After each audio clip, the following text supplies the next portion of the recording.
Donc salut, aujourd'hui on discute avec Jonathan qui est là pour boire le café avec moi. Jonathan Marienne, je sais pas si je prononce ton nom bien. Ah oui. C'est la personne qui suit mes chevaux depuis des années, donc je suis extrêmement contente du suivi. Et je me disais que ça pouvait être pas mal de lui poser quelques questions, vu que ça fait longtemps que je veux parler de dentisterie, mais que c'est carrément pas mon métier. Voilà. Donc on va lui poser plein de questions. Est-ce que tu es prêt pour ça? Oui. Pourquoi est-ce qu'on fait les dents d'un cheval et quelle est la spécificité de la bouche d'un cheval? D'abord, je vais me présenter en deux mieux, secondes. Ouais. Donc moi, je suis diplômée vétérinaire depuis 2013 et je fais les dents depuis 2016 à 100%. Donc tout mon temps est consacré à la dentisterie. Alors pourquoi c'est important de faire les dents? C'est parce qu'en fait, c'est quelque chose qu'on ne voit pas, contrairement au pied. Un pied, on voit s'il est éclaté. Une dent qui est cassée en deux, on ne sait pas forcément le voir. Donc c'est intelligent de faire appel à un dentiste une fois par an. Ça, c'est de 2 ans et demi à la fin de vie du cheval, c'est bien de faire une fois par an. Alors s'il y a des problèmes, parfois on vient plus souvent. Les dents de loup, je ne sais pas si je parle maintenant ou après. Parfait.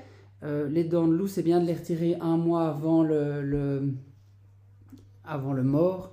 Donc par exemple un trotteur, il sera vu beaucoup plus tôt qu'un cheval de sport, mais au plus tard c'est bien de le faire à 3 ans, qu'il soit vu une fois, parce que c'est à ce moment-là qu'ils perdent un maximum de dents, de lait, et donc il faut voir que tout se passe bien.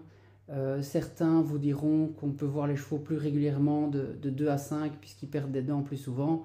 Moi je ne le fais pas, mais c'est vrai que ça peut être utile.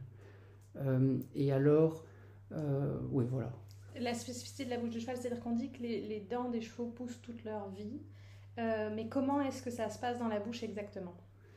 Mais en fait, il faut bien se dire que c'est pas un lapin et c'est pas un chien. Donc c'est un peu entre les deux. La dent, on va dire, elle fait 10 cm. Elle va changer un petit peu de forme, mais pas forcément de longueur. Et chaque année, elle va s'user de 3 mm. Donc chaque année, la réserve diminue. Et donc, il y a un moment donné où l'éruption va diminuer. Souvent vers 18-20 ans, ça diminue un petit peu. Chez certains chevaux, c'est 22-24, donc ça dépend. Mais en général, ça diminue. Et alors, l'idée, moi j'aime bien la comparaison avec un pneu de voiture. C'est qu'un pneu de voiture, s'il est mal équilibré, vous allez faire 15 000 sur une partie du pneu et l'autre pneu, l'extérieur, sera comme neuf. Et bien c'est pareil avec la bouche du cheval, ça fonctionne en duo. Donc si vous avez une dent qui est absente d'un côté et l'autre qui est toute neuve en face, mais votre duo ne fonctionne plus. Donc il aurait mieux valu user la dent qui était trop grosse, trop dominante, pour préserver la plus faible. Et comme ça, on tient plus longtemps en râpant. Parce que c'est souvent la question qu'on me pose, c'est comment est-ce qu'en râpant, on peut tenir plus longtemps un cheval? Mais c'est qu'en fait, on amène les deux dents, l'une en face de l'autre, en fin de vie en même temps. Et du coup, on arrive plus tard à cette fin de vie. Et cette fin de vie, chez le cheval, se marque par une perte de l'émail au centre, parce qu'il y a deux structures qu'on appelle infundibulum, qui sont formées à l'extérieur des mailles et au centre de sément. Et ben ça disparaît quand les chevaux deviennent vieux. Ok, qu'est-ce que tu sais, on parle des dents de loup, ça c'est les petites dents qu'il y a à l'avant et qu'on peut retirer éventuellement. C'est mobile et petit, donc c'est inconfortable pour mettre le mors, ça peut bouger, sauf quand elles sont molarisées, ça c'est assez rare. Et alors on parle des surdents, qu'est-ce que c'est les surdents? Donc en fait, il faut pas confondre. Souvent on parle de crochet et de surdents. Je préfère le terme surdent parce que le terme crochet peut être confondu avec les canines, ou certains l'utilisent pour les dents de loup. Donc crochet, je trouve que c'est un terme à bannir parce qu'il peut amener de la confusion. Okay. Donc les surdents, c'est pas mal. En fait, il faut retenir que le cheval, il fait un mouvement latéral. Donc soit il mâche à gauche, soit il mâche à droite. Et en faisant ce mouvement latéral de mastication, eh bien, il ne va pas faire un mouvement complet et souvent, il ne va pas user l'extérieur des dents du haut et l'intérieur des dents du bas. Et donc, là se forment, par défaut d'usure, des pointes qu'on appelle surdents et qui vont blesser, pour les dents du bas, je simplifie, mais dans la langue, et pour les dents du haut, dans les joues. Et donc ça, c'est ce qu'on appelle communément les surdents qu'on va corriger. Et si on ne les corrige pas et qu'en plus on serre une muserolle, ça peut vraiment être désagréable Oui. pour le cheval. Donc en fait, l'idée, c'est qu'un cheval qui n'a pas les dents faites, desserrer la muserolle va aider le problème. Un cheval qui a les dents faites, le fait de serrer la muserolle va aider dans le sens où on va éviter les mouvements parasites qui sont d'essayer d'attraper le mors, de jouer avec le mors. Au début, on a l'impression que c'est de la décontraction, mais au final, ça fait plus de l'usure et des dégâts sur les dents. Oui, quand on dit serrer, c'est ajuster. Mais par contre, prendre conscience que si le cheval n'est pas vu régulièrement, il peut avoir des douleurs liées au fait que du coup, les dents ne se sont pas usées de manière homogène, qu'il y a des surdents en externe en haut qui peuvent venir se planter dans les joues. On peut carrément voir des ulcérations, ou je ne sais pas comment tu dirais ça, des blessures à l'intérieur de la bouche, parce que le cheval n'a pas été vu. Est-ce que tu peux expliquer l'occlusion et son importance ? En fait, l'idée d'un cheval, c'est que quand une dent va mal, par exemple une dent qui se déchausse, elle va prendre plus de pression et donc en fait elle se déchausse légèrement et le fait de sortir soit de l'axe, eh bien elle va commencer à bouger légèrement. Et donc l'idée quand on fait les dents, c'est que si on en repère une qui va un peu moins bien, on peut la reprendre un petit peu et donc du coup on peut un peu prolonger son temps de vie en bouche. Ça c'est pour on va dire plus les vieux chevaux et gériatrie. Mais pour un cheval plus de sport, l'idée c'est que on veut qu'après qu'on ait fait les dents, la pression soit égale sur les 6 dents, prémolaires, molaires, et pas qu'une fois qu'on ait fait le cheval, on ait sorti d'occlusion 5 dents et que tout repose sur une dent. Parce qu'alors là, on est sûr que quand on rend le cheval au cavalier, le cheval sera plus sensible qu'avant qu'on soit arrivé, même si on a essayé de corriger. Donc, et donc en fait, l'occlusion, pour peut-être plus expliquer, c'est par exemple, vous allez chez votre dentiste, lui, ce qu'il va vous faire quand il modifie la hauteur d'une dent, c'est il va prendre un papier qui marque en bleu, il va vous demander de claquer les dents dessus, et ça marque en bleu quelle dent est trop haute et quelle dent il doit lui corriger. Et bien pareil chez le cheval, on peut faire ça en vérifiant l'occlusion. Donc en fait, ça se fait plus facilement sur un cheval endormi. Sur un cheval réveillé, c'est quasi impossible. Et il faut mettre la bouche en excursion latérale et du coup on voit quelle dent vient bouger au mouvement du mouvement latéral de mastication. Donc c'est ça l'idée, c'est que toutes les dents viennent au contact de la même façon et pas qu'il y en ait une qui bouge plus que les autres. Ça c'est un peu l'occlusion. Voilà. Ok, moi je traduis en version... c'est très important qu'on ait quand on ferme notre mâchoire, que ça soit confortable pour nous, parce que si jamais on fermait notre mâchoire de manière dissymétrique ou un petit peu contractée d'un côté ou d'un autre, ça créerait des tensions cervicales, ensuite dos. C'est-à-dire que la manière dont on ferme la bouche a une conséquence sur toute notre posture. On est ok avec ça ? Oui. Voilà, d'où c'est hyper important d'avoir un contrôle en fonction de la destination du cheval. C'est-à-dire que tous les chevaux ont besoin d'être contrôlés chaque année. Par contre, les chevaux qui sont en plus destinés au sport vont avoir besoin de plus de précision dans le travail qui sera fait pour s'assurer que cette occlusion permet une posturo qui suit et qui est juste sans accroche ou sans dissymétrie. Oui. Ça se tient ? Oui, et le but en fait c'est comme avec les pieds, c'est d'essayer de compenser les différences gauche-droite. Donc un maréchal, quand il a un petit pied, un grand pied, il va essayer d'agrandir le petit et de rétrécir le grand. Pareil en bouche, si on voit qu'on a un cheval qui se tient toujours à gauche et qui use de façon anormale sa bouche, on va essayer de le remettre un peu plus droit et comme ça, il ne va pas aller dans un cercle vicieux d'amplifier cette mauvaise posture. Et les pieds, c'est pareil. Donc souvent... il n'y a rien comme étude qui est prouvée là-dessus, mais le fait d'avoir une mauvaise position influence l'usure des pieds et de la bouche en même temps. C'est sûr. Donc, voilà. Est-ce que tu dirais qu'une gêne dentaire peut expliquer certains comportements compliqués ? Une gêne dentaire, des comportements compliqués. Oui, allez...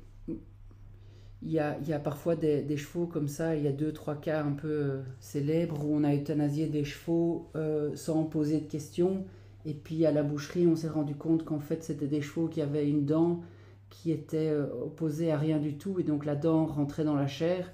Donc c'est vrai que ça, voilà, ça peut créer des vrais inconforts. Oui, mais alors ce qu'il y a, c'est que souvent, quand ça se fait petit à petit, souvent les chevaux s'habituent.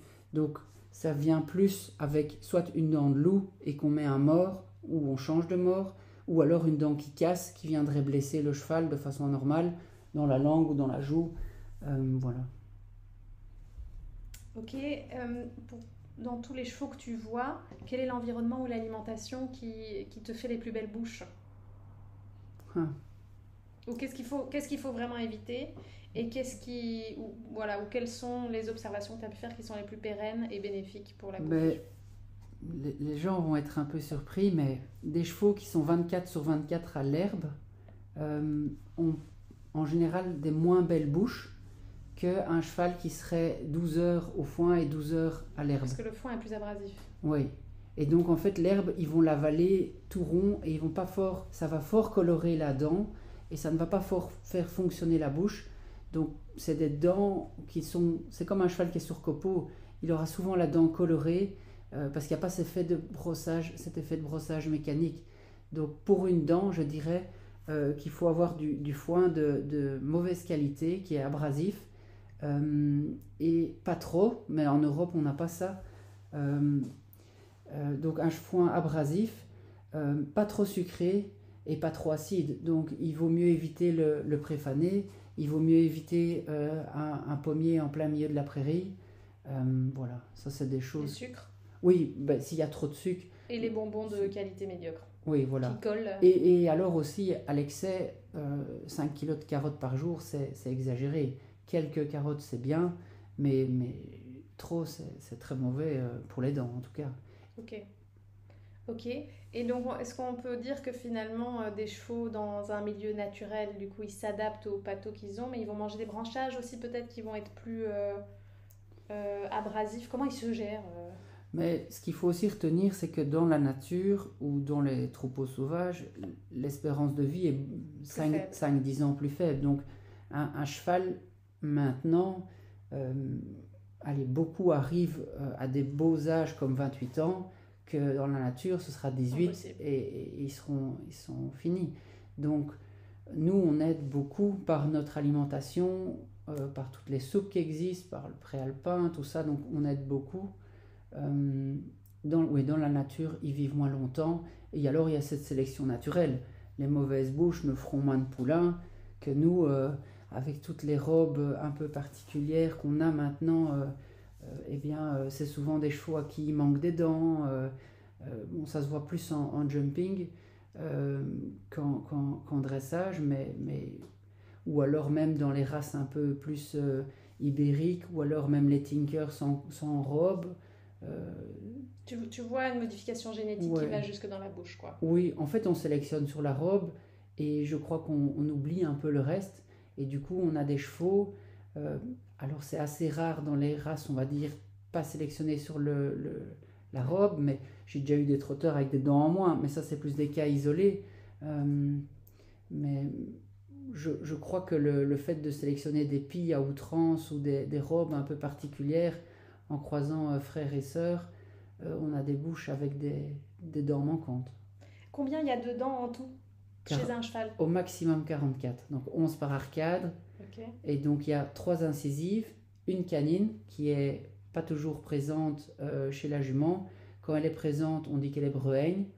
Il y a un bruit qui court disant qu'elles sont stériles, mais ce n'est pas le cas. Oui, c'est marrant de corriger. Donc,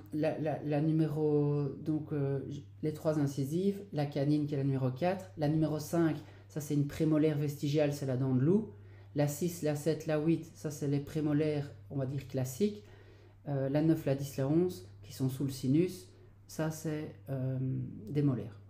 Et alors, dans les dents de lait, les vraies dents de lait, parce qu'il y en a où c'est juste une capsule, alors moi j'explique pas bien, mais c'est pour ça que t'es là, aide-moi. Il y en a, c'est une couronne qui pouche, elle saute, et il y en a, c'est une vraie dent de lait qui pouche, vient d'en bas. Donc en fait, là où il y a des dents de lait, ce sont les incisives. Ok.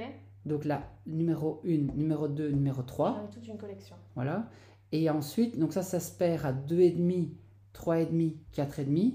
Et puis on passe derrière, donc la canine, elle n'est pas changée, elle arrive tout de suite comme il faut. La dent de loup. La dent de loup, elle n'est comme pas il faut. changée. Par contre, la numéro 6, la numéro 7 et la numéro 8, ça, ce sont des prémolaires. Et donc là, il y a également une dent de lait qui part à 2,5, 3, 3,5. Et là, il y a cette caps qu'on appelle, en anglais, c'est coiffe. Enfin, c'est le mot anglais de coiffe. Et donc là, il y a... En fait, le poulain naît avec ses prémolaires de lait qu'il va perdre à 2 ans et demi, 3 ans et 3 ans et demi. Que les molaires, elles arrivent plus tard dans la vie du cheval, elles arrivent à elles sont directes, définitives. Oui. Mais par contre, dans la structure de la dent de lait, d'une dent de devant et d'une prémolaire, c'est pas tout à fait pareil parce que c'est coiffe et c'est pas une toute dent entière comme ça. Donc en fait, pour faire simple, la partie vivante d'une dent prémolaire est constituée de 5 parties. Enfin, on va faire... On fait comme on peut, les gars. Oui, il y a des exceptions. La numéro 6 est différente, mais en général, c'est 5. Que la dent de devant, il y a une seule pulpe. Okay. Donc, c'est ça la différence, c'est que ça, les parties... Donc, il y a beaucoup plus de parties différentes dans une prémolaire que dans une incisive. Oui. Ok, c'est ce qui fait que cette dent de lait a un aspect différent, oui. Un aspect différent. Alors, il y a toujours ce débat, je suis désolée, mais il faut qu'on y aille, hein, de la dentisterie mécanique ou manuelle, et de qu'est-ce qu'un bon professionnel et de qu'est-ce qu'on attend du professionnel quand il vient. Qu'est-ce que tu conseilles? Qu'est-ce qui est à éviter? Qu'est-ce qui est à promouvoir?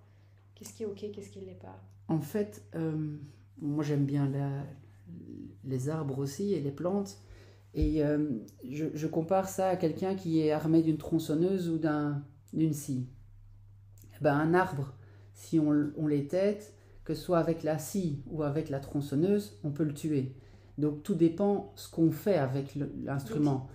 Donc sur une dent, il y a différentes parties à la dent.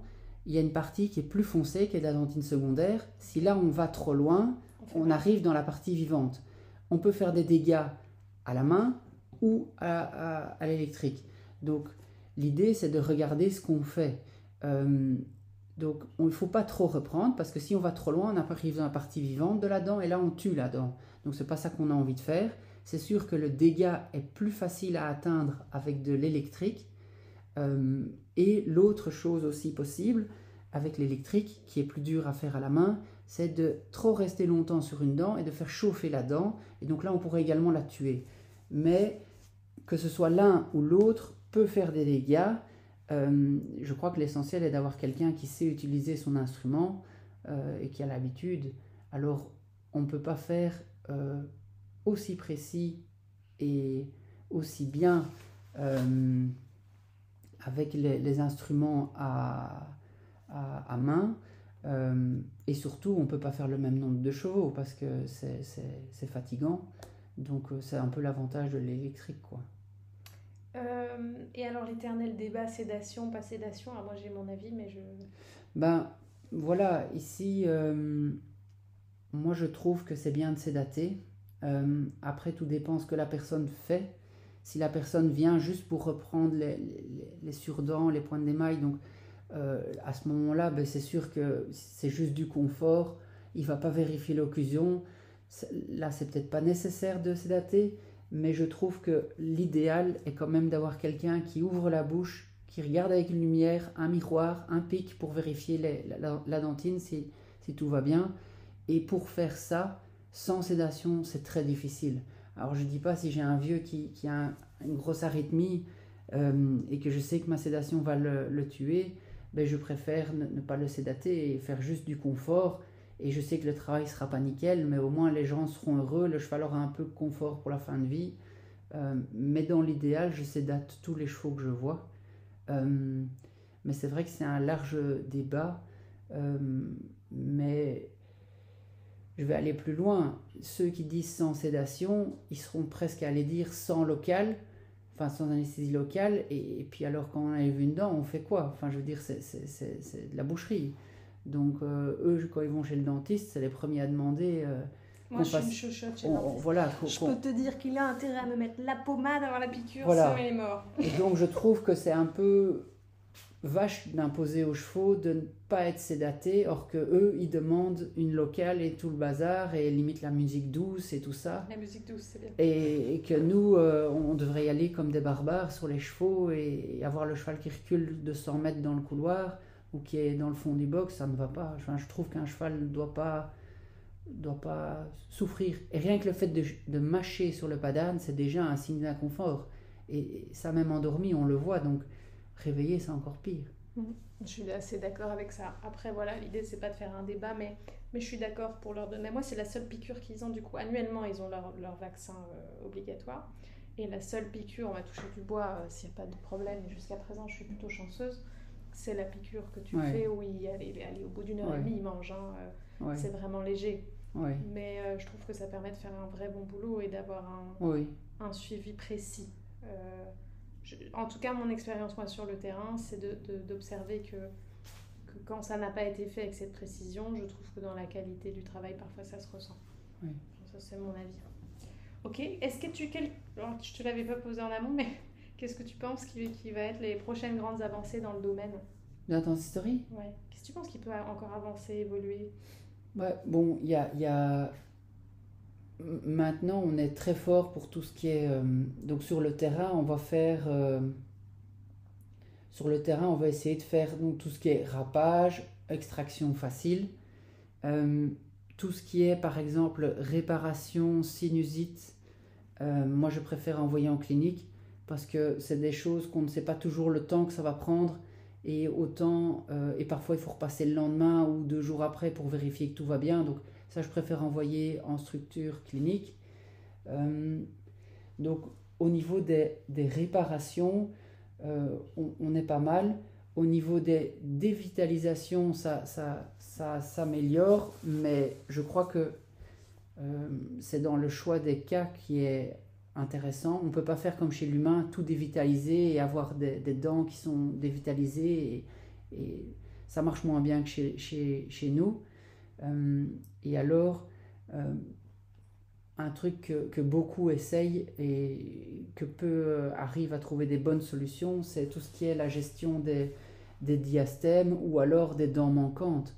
Les diastèmes, c'est les espaces entre les dents, donc c'est plus de la gériatrie. Chez un cheval jusqu'à 15 ans, il y en a peu. Par après, oui. Et donc voilà, il y en a qui essayent de faire des choses. Il n'y a pas de solution miracle. Et par exemple, un pivot chez un cheval est quasi mission impossible. Donc, mais je ne crois pas qu'on arrivera un jour à faire ça. Mais c'est vrai que remplacer une dent n'est pas encore possible chez le cheval et je ne crois pas que ce sera possible un jour. Parce que quelle est la contrainte? Qu'est-ce qui fait que c'est une galère? En fait, chez nous, par exemple, on entend souvent qu'on va pour une greffe osseuse avant de mettre le pivot. C'est parce que la structure de l'os n'est pas assez dense pour tenir le pivot. Chez le cheval, c'est pareil. On a une alvéole qui est très, très, très fine et donc attacher quelque chose là-dedans est quasi impossible. Il y en a qui ont essayé de mettre des fausses dents à la place de la vraie dent dans l'espoir qu'elle se rattache, mais sur le long terme, quelques années après, la dent, elle repart. Donc, pour l'instant, il n'y a pas vraiment de solution miracle. Il y a beaucoup qui ont essayé et pas encore quelqu'un qui a trouvé. Donc, je trouve que c'est, pour l'instant, des essais qui coûtent de l'argent et qui ne sont pas encore au top. Quels sont, donc pour les personnes qui ont des chevaux dans la prairie, ou peut-être qu'ils n'ont pas fait venir le dentiste jusqu'à présent régulièrement, quels sont les signes qu'un cheval a besoin de voir un dentiste? Un jeune cheval qui ralentit son ingestion, peut-être qu'il est en train de perdre une dent de lait, et c'est vrai que là c'est pas mal de faire venir un dentiste parce que parfois juste enlever la dent de lait permet au lieu de traîner ça 3 semaines, en 3 secondes c'est parti, et donc ça aide. Un cheval qui salive excessivement peut avoir des choses coincées, donc ça c'est bien de faire venir le dentiste. Un cheval qui fait des boulettes, Ça, j'ai vu une fois avec Ouais. une poulinière. C'est impressionnant. Alors, il faut faire attention, c'est qu'un cheval à qui il manque des dents fera peut-être des boulettes juste parce qu'il perd sa nourriture et il n'a pas forcément mal. Mais c'est bien quand même de le faire vérifier parce que s'il manque des dents, ça veut dire que la dent opposée va pousser plus. Donc, c'est toujours bien de faire voir. Mais j'ai envie de dire, de manière générale, une fois par an, vous le faites voir. Et en général, ce sera votre dentiste qui va vous annoncer les mauvaises nouvelles plutôt que vous qui allez annoncer des mauvaises nouvelles au dentiste. Est-ce que tu vois des conséquences dans la bouche de certaines embouchures utilisées ou est-ce que y a des bouches qui peuvent être marquées par le travail des chevaux et par peut-être du mauvais matériel? Qu'est-ce que tu peux voir sur le terrain? Mais de manière générale, je trouve que on a tendance à mettre des morts, je m'explique, trop gentils. Déjà, moi, je dois remonter le mort de la jument, je ne l'ai pas noté. Parce Voilà. qu'on a trouvé sur une de mes juments une petite sensibilité sur les barres et on pense que c'est parce que le mort est un peu bas, alors que pourtant je mets pas, enfin je monte de mon mieux. Ouais. Mais donc on peut déjà observer ce genre de truc là. Donc Voilà. je note. Donc, en fait, l'idée, c'est qu'un mort est gênant à partir du moment où on a une action dessus. Ou un mort peut être gênant aussi quand il prend trop de place en bouche. Donc, par exemple, il y a des gens qui vont mettre à outrance du silicone sur un mort de bride. Intéressant. Et du coup, le cheval a la bouche qui est 10 km ouverte. Et c'est hyper désagréable, quoi. Mettre un concombre dans sa bouche, c'est pas du tout... Enfin, ça prend trop de place. Donc, l'idée, c'est d'avoir quelque chose de fin qui ne dérange pas. Et ce sera méchant à partir du moment où on met la main dessus. Mais par exemple, un cheval qui a des morts, des petits morts à rouleau, des morts à jouet, à double brisure, et ben c'est des morts qui vont inciter le cheval à jouer avec son mort et parfois à user la dent. Donc un mort un peu plus méchant comme un pelham droit en métal ne fera quasi jamais de blessure. Qu'un mort en résine va faire plus de blessures. Donc souvent les gens pensent qu'un mort gentil va être plus adapté à la bouche, mais c'est pas forcément le cas. C'est vraiment l'utilisation. Les morts en résine, là, c'est les apple mouse, là, que quand ils mordent, après, ça fait des... Oui, par exemple. Parce que t'as des résines plus qualiteuses, mais c'est la qualité de la résine, là, tu sais, où ça fait plein de marques, et puis ça vient blesser les bouches, ça, c'est terrible. Mais même toutes les autres marques qui font des morts, souvent, la forme est une bonne idée. Je trouve que la matière est un peu... le contact sur la gencive n'est pas l'idéal et moi je préfère encore les alliages métalliques plutôt que les résines quoi.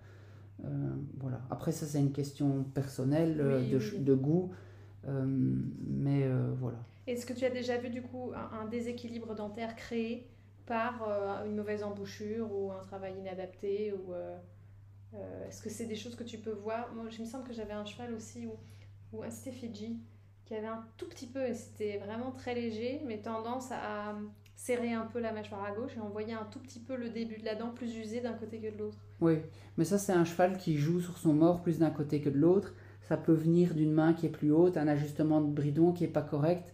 Donc ça oui, un cheval qui se met de travers va jouer plus d'un côté que de l'autre, et ça va user la première dent, donc la numéro 6, juste après le mort.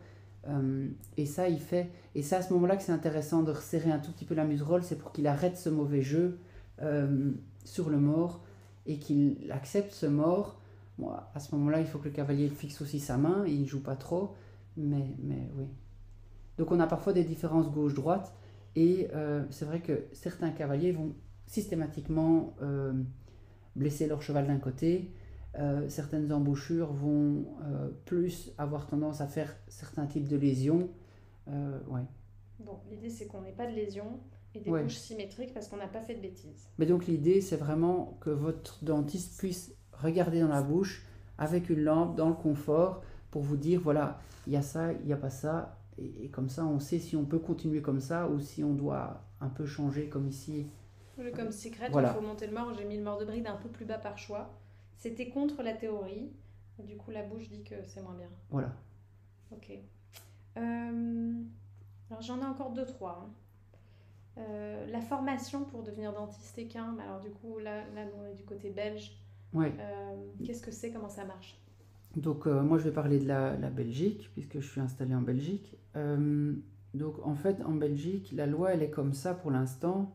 c'est que pour faire un diagnostic ou pour utiliser des médicaments, il faut être vétérinaire. Après, rien n'empêche à quelqu'un qui n'est pas vétérinaire de râper des dents.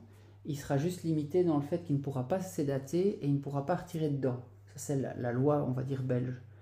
En France, c'est un tout petit peu différent. Donc là, chacun sa loi. Mais j'ai envie de dire que il ne faut pas forcément être vétérinaire, même si moi je le suis, pour faire du bon boulot. Et c'est pas parce que... J'ai envie de dire, il vaut mieux choisir la personne plutôt que le titre. J'adore.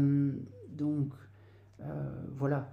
Après, ce qui est dommage, c'est qu'il n'y a pas de minima à avoir pour être dentiste. N'importe qui peut être dentiste et faire des dents. Donc, du moment qu'on peut avoir son registre de commerce, mais on peut s'installer. Et comme Maréchal Ferrand, il n'y a pas d'accès à la profession. Donc, l'accès, il est uniquement sur le médicament et sur le diagnostic. Donc, voilà. Ok. Toi qui as un peu voyagé, est-ce que l'approche de la dentisterie équine est différente selon les pays que tu as vus? C'est-à-dire, est-ce qu'il y a des pays où, Ah oui, dans oui. ce que tu as pu voir, est-ce qu'on est très en avance? Qu'est-ce qui se fait ailleurs? Est-ce qu'il y a des choses qui étaient bonnes à prendre ailleurs? Mais en fait, les pays, on va dire, les pays, on va dire, américains, hollandais, allemands, sont très proches les uns des autres dans la formation et dans la pratique. Les pays plus, on va dire, Angleterre, eux sont très forts dans tout ce qui est réparation-extraction. Au niveau du râpage des dents, et ben ça, il y a un peu de tout. C'est un peu comme en Belgique. On est fort en extraction en Belgique, mais dans ce qui est du râpage, il y a un peu de tout, un peu de différentes écoles. Par exemple, les écoles, on va dire plus des pays nordiques, et ben eux, ils seront plus dans une approche minimale de la correction. Donc eux, ils préféreront le moins et le mieux, que par exemple un Allemand fera une bouche, à mon sens, plus belle, mais où il y a eu plus d'intervention de la part de l'homme.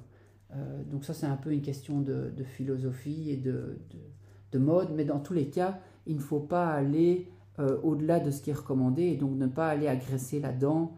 Voilà. Finalement, ça fait presque plus de dégâts une intervention mal faite, inadéquate avec un truc électrique un peu trop hard bite, où là tu te pourris toute ta table dentaire, le cheval est hyper mal après. Oui. Okay. Et en fait, ce qui est important aussi avec les dents, c'est une question d'angle. Et donc, en fait, il faut essayer de récupérer le bon angle. Et donc, quand une dent est plus à l'extérieur ou plus à l'intérieur, elle va modifier l'angle de sa table dentaire.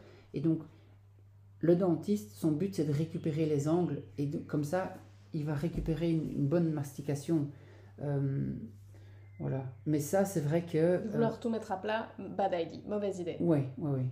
Et alors aussi, parfois, il faut un tout petit peu réfléchir et ne pas uniquement reprendre ce qui coupe, mais un peu regarder, parce que c'est un peu l'erreur que beaucoup font, c'est d'y aller à tâtons, mettre le mix-up dedans et ne pas regarder ce qu'on fait. Donc c'est très important de regarder ce qu'on fait. Ouais. Ça j'aime bien ce conseil-là. Ok. Quelle évolution tu espères pour les prochaines années pour le confort et la performance des chevaux? C'est quoi ton dream goal dans ton métier, toi? Déjà, quand je viens après une année et que je vois qu'il n'y a pas trop de blessures liées à la mastication ou liées à la monte, je me dis que j'ai bien fait mon boulot l'année d'avant. L'idée, c'est que quand on arrive après une année, on voit quasi pas qu'on est passé, mais que la bouche est régulière. Ça, je trouve ça aussi un bon but à atteindre. Si la bouche, parfois je vois des actions un peu trop agressives d'autres dentistes et que ça tient pendant 3 ans, là je me dis là, à coup sûr, même si ça n'a pas tué la dent, mais à coup sûr, c'était trop agressif. Oui. Si, le fait d'avoir quelque chose qui est stable durant les années, ça c'est ton goal. Mon objectif, oui. Et de garder toutes les dents le plus longtemps possible. Donc c'est vrai que le fait de dévitaliser certaines dents ou de réparer certaines dents permet de garder toutes les dents jusqu'au bout, eh ben c'est pas mal parce que un cheval à qui on enlève une dent, il faut bien se dire que normalement on vient 2 fois par an. C'est un cheval qui risque d'être plus sous aliment adapté, c'est quasi 1 euro du kilo. Eh bien, un cheval qui mange 12 kilos par jour, il valait mieux faire la réparation que d'enlever la dent. Donc, souvent, les gens vont prendre le prix de la réparation comparé au prix de l'extraction, mais ils oublient que derrière, ils vont devoir adapter la nourriture. Et donc, si le but est de garder le cheval jusqu'à ses 30 ans, ben, il y a 5-10 ans où ils vont devoir complémenter, et 5-10 ans à 12 euros par jour. C'est ça. Il y a vraiment un aspect de prévention, que ce soit tant pour le sport, c'est que le cheval soit dans le confort, que l'occlusion soit bonne et que du coup toute la posture soit bonne et qu'il ne se retrouve pas avec des contractions pas possibles, il y a une bouche pas confortable. Et il y a un aspect prévention de santé, c'est de pouvoir le garder. Oui, elle est triste parce qu'on a retiré sa copine. Ah oui, c'est parce qu'on a nos caméras sous les yeux. C'est Sarah qui est arrivée. Et d'un point de vue santé, c'est que le cheval puisse faire les plus vieux jours le plus confortablement possible et bien heureux. Oui. C'est ça ? Oui. Ok. Donc le meilleur conseil que tu finirais par donner à tout le monde ? Faites voir vos chevaux régulièrement. Souvent, les gens attendent, parce que moi, c'est mon expérience personnelle, c'est souvent on m'appelle pour le petit vieux qu'on n'a jamais voulu faire voir, alors que les bons chevaux de Grand Prix sont vus, et le petit vieux qu'on n'a jamais fait voir, il a un problème qui est là depuis 5 ans. Ça met 5 ans avant que le cheval s'en plaigne. Et donc, en fait, le problème, il s'est installé petit à petit, et le cheval... Pendant 5 ans, il vit avec son problème et le jour où il fait la boulette ou quoi, on voit que le problème était là depuis très longtemps. Et donc, si on avait fait voir tous les ans ou même tous les 2 ans, si on n'a pas l'argent, autant faire voir tous les 2 ans, mais un suivi régulier permet d'éviter ces problèmes qui s'installent sournoisement, quoi. Donc, le meilleur conseil, c'est faites voir vos chevaux annuellement. Et attends, j'en ai une dernière.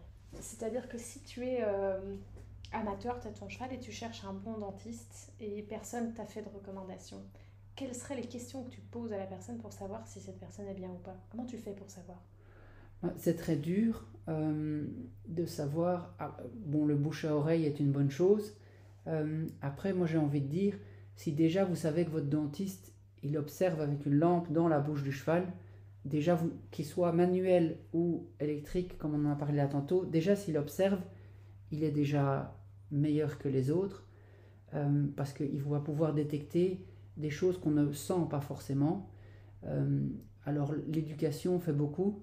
Je connais des non-vétérinaires qui sont dentistes en France, qui sont de loin plus compétents dans la connaissance de la dent que des vétérinaires. Donc le choix du titre n'est pas forcément le plus important. Alors il faut respecter la loi, ça je suis d'accord, mais j'ai envie de dire, du moment que la personne elle est qualifiée et qu'elle fait les choses consciencieusement, le résultat devrait suivre, quoi. Trop merci d'avoir répondu à toutes mes questions. Avec plaisir. Trop merci, bye bye.